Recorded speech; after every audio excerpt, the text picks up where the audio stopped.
Hai, selamat datang kembali di Drakor Edik Indonesia, tempat ngumpulnya Drakor Junkies Indonesia. Bersama saya Rianti Sofia yang pastinya bakalan ngasih candu-candu drakor terbaru untuk kamu semua. Dan kali ini kita akan membahas satu drakor terbaru, yaitu The Queen's Umbrella. Nah, drakor ini penuh dengan kontroversi karena rating dari episode pertamanya itu langsung tinggi, yaitu 7,6%.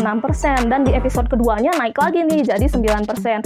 Tapi di saat yang bersamaan, drama ini juga mendatangkan kritik dari para netizen Korea karena acting dari para pangerannya ini tidak sebanding dengan acting ratunya. Jadi kayaknya disebutnya acting pangerannya ini pada kurang gitu. Sedangkan si ratunya ini sudah sangat luar biasa actingnya. Kalau menurut kalian gimana nih? Nah, supaya kita tahu ya, kita cek dulu sinopsisnya seperti apa. Silahkan menyaksikan. Ratu Im Hwaryong yaitu ratu yang menjabat saat ini. Dia memiliki 5 anak laki-laki. Anak sulungnya menjadi putra mahkota yang sangat sempurna. Ia tampan, pintar, dan bijak. Kondisi di istana sangat tentram hingga akhirnya putra mahkota diketahui mengidap penyakit kelainan darah yang bisa saja mengancam nyawanya. Ratu Im Hwaryong menyembunyikan keadaan putra mahkota, tapi hal ini diketahui oleh ibu Baginda Raja. Ibu Baginda Raja adalah orang yang sangat ambisius. Ia tidak mau garis keturunan kerajaan jatuh kepada pihak lain. Tapi sejak awal Ibu Baginda Raja tidak menyukai Ratu Im Hwaryong. Terlebih lagi, Ratu Im Hwaryong ini adalah orang yang pintar dan memiliki pemikiran tersendiri sehingga tidak mudah dikendalikan. Oleh karena itu, Ibu Baginda Raja mulai menyusun rencana untuk mencari calon raja dari keturunan sedarah lainnya. Maka ia pun mengusulkan hal yang di luar kebiasaan. Pendidikan untuk menjadi raja hanya boleh diikuti oleh putra mahkota. Tapi kini Ibu Baginda Raja mengusulkan untuk dibuka posisi bagi satu orang lainnya sebagai partner belajar bagi putra mahkota. Tujuannya, jika benar nyawa putra mahkota tak terselamatkan, maka anak dari salah satu selir akan menjadi putra mahkota selanjutnya. Artinya, Ibu Baginda Raja sekaligus memiliki kontrol terhadap ratu yang akan menggantikan Im Hwaryong kelak. Ternyata ide Ibu Baginda Raja mendapatkan tanggapan positif dari raja dan ia pun segera membuka pendaftaran untuk menyeleksi kandidat yang tepat untuk posisi tersebut. Yang berhak mengikuti seleksi adalah semua pangeran, baik anak ratu maupun anak selir. Ibu Baginda Raja menyusun rencana tambahan, yaitu dengan membagikan buku tips untuk menjadi raja kepada seluruh selir sambil berpura-pura bahwa hanya dialah satu-satunya yang mendapatkan buku tersebut. Tujuannya adalah agar mereka bersungguh-sungguh mendidik anaknya supaya dapat lolos seleksi, dan di sisi lain, jika ternyata anaknya terpilih sebagai putra mahkota, maka selir tersebut akan terpaksa patuh dan mengikuti semua kehendak Ibu Baginda Raja. Ratu Im Hwaryong mulai cemas dan mencoba menyelidiki asal mula Ibu Baginda Raja yang ternyata adalah selir dari raja terdahulu. Merasa ada sejarah yang janggal, Ratu Im Hwaryong mengunjungi Ibu Yun, yaitu ratu dari raja terdahulu yang didepak dari kerajaan dan kini menjadi rakyat biasa. Ibu Yun menceritakan bagaimana ia bisa didepak dari kerajaan. Ternyata anaknya yang merupakan putra mahkota meninggal secara tidak wajar, tapi dinyatakan meninggal karena penyakit kelainan darah. Pengusiran dirinya dari kerajaan pun terlihat seperti yang sudah terencana. Bahkan ketika dirinya sudah menjadi rakyat biasa pun, anak-anaknya tetap menjadi incaran dan dibantai satu persatu. Ibu Yun masih bertahan hidup sampai saat ini karena ingin melindungi satu anaknya yang masih hidup. Saat itu Ibu Yun memberikan pesan kepada Ratu Im Hwaryong untuk selalu waspada. Salah satu alasan yang menjadikan posisi Ibu Yun rawan saat beliau masih menjadi ratu adalah karena adik-adik putra mahkota dianggap tidak kompeten untuk menduduki posisi putra mahkota. Jadi Ibu Yun menyarankan untuk tidak mengabaikan pendidikan adik-adik putra mahkota. Mereka harus dididik selayaknya putra mahkota yang kelak akan menjadi raja. Hanya itulah yang dapat menyelamatkan Ratu Im Hwaryong beserta anak-anaknya. Masalahnya, keempat putra Ratu Im Hwaryong sudah terkenal sebagai biang kerok di kerajaan dengan tingkahnya masing-masing. Pangeran Songnam sulit diatur dan ternyata semasa kecilnya sempat tinggal di luar lingkungan kerajaan. Pangeran Muan adalah playboy yang ingin cepat-cepat menikah. Pangeran Gyeosong ternyata lebih nyaman menjadi seorang perempuan, dan Pangeran Ilyong lebih suka merakit mainan dan alat-alat lainnya. Mereka semua sangat tertinggal dalam pendidikan resmi di lingkungan kerajaan, dan sekarang Ratu Im Hwaryong meminta keempat anaknya untuk mendaftarkan diri dalam proses seleksi partner belajar putra mahkota. Di sisi lain, ada selir Hwang yang menduduki peringkat pertama di antara para selir. Ia berasal dari keluarga terpandang dan sempat mengikuti seleksi calon ratu. Namun, pada akhirnya Im Hwaryong lah yang terpilih menjadi ratu.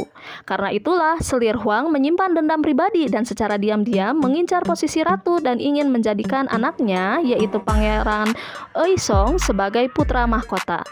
Melengkapi usaha konspirasinya, Ibu Baginda Raja mendekati Selir Hwang dan menghasut bahwa seharusnya dirinya lah yang berhak menjadi ratu. Pangeran Eisong tidak kalah berbeda dengan ibunya. Ia selalu mencari keributan dengan anak-anak Ratu Im Hwaryong karena merasa dirinya lah yang seharusnya menjadi putra mahkota. Selir Hwang berkata kepada Pangeran Eisong, "Kamu memang berhak menjadi putra mahkota. Jangan bermain kasar, buktikanlah dengan kemampuan pendidikanmu." Ya itu dia tadi sinopsisnya. Gimana nih teman-teman? Memang ya kalau misalnya dari potongan-potongan scene itu susah kelihatan gimana membandingkan acting dari para pemerannya. Jadi kalau misalnya teman-teman mau membandingkan yang lebih pastinya, silahkan langsung ke portal-portal yang menyediakan drama Korea langganan teman-teman nih. Langsung tonton dulu, nanti balik lagi ke video ini, tinggalkan komentar di kolom komentar menurut kalian actingnya mereka seperti apa. Kalau menurut saya sih nggak ada yang kurang ya, tapi balik lagi mungkin karena kita orang Indonesia nih nggak terlalu paham kebudayaan mereka, sedangkan mungkin mereka paham betul gimana pangeran itu seharusnya seperti apa. Ya bisa dibilang mungkin topinya mereng 1 mm aja udah salah gitu ya, sedangkan kita nggak paham yang itu. Karena ketidaktahuannya itu, jadi kalau menurut saya sih bagus-bagus aja acting mereka ya, dramanya masih tetap bisa dinikmati. Kita beralih ke judulnya. Judulnya itu adalah The Queen's Umbrella dan itu adalah international title, dan sedangkan judul Koreanya adalah Syurup. Nah, saya tuh seneng banget ngebahas judul-judul ya, karena dari hal yang kecil gini aja kadang-kadang kita bisa dapat info yang lebih banyak gitu. Nah, si Syurup ini adalah bahasa Korea tapi Sino-Korea, yaitu bahasa Korea yang merupakan serapan dari bahasa Mandarin atau bahasa Tionghoa. Sedangkan kalau untuk bahasa Koreanya yang benar-benar dipakai sehari-hari, payung itu seringnya diucapkan sebagai usan. Jadi kalau misalnya teman-teman mau nyobain nih di Google Translate ya, coba aja masukin kata syurup, nggak akan keluar hasilnya. Karena ya memang bahasa yang digunakan sehari-hari untuk payung itu adalah usan.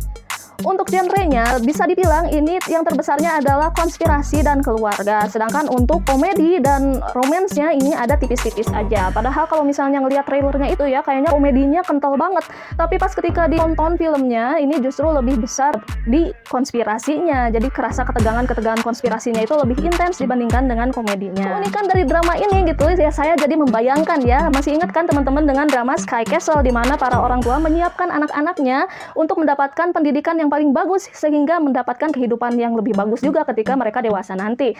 Nah sekarang kalau ngelihat drama ini tuh kayaknya ini Sky Castle tapi versi di era Joseon gitu. Kebayangkan kayak gimana? Kalau saya sih penasaran tips-tips apa aja sih yang dikasih oleh mereka ya, walaupun mungkin kadang-kadang ya nggak masuk akal gitu, tapi kita anggap sebagai komedi aja ya, kita anggap aja sebagai suatu kelucuan aja. Di sisi lain nih bakalan banyak scene-scene yang menyayat hati para perempuan nih, soalnya ini berhubungan dengan istri utama dan para selir-selirnya. Jadi kebayangkan ada satu scene ketika si putra mahkotanya ini sakit dan kemudian si ratu ini ingin memberitahukan kepada sang raja bahwa putranya ini sakit parah loh. Tapi pada saat itu ketika si ratu akan masuk, diblokir oleh semua pengawal rajanya dan dia lihat ada sepatu wanita di situ.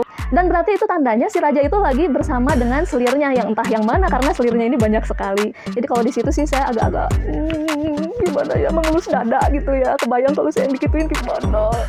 Untuk konspirasi di kerajaan itu biasanya orang-orangnya udah jelas dari awal gitu, jadi kayaknya nggak bakalan ada plot twist yang terlalu gimana gitu. Tapi ya nggak tahu ya, nanti kita lihat saja ke depannya seperti apa. Tapi benar saya penasaran sih, soalnya kalau misalnya kayak main catur, ini si ibu ratu, ibunya Baginda Raja ini jago banget kayaknya main caturnya. Dia itu perencanaannya kayaknya matang banget.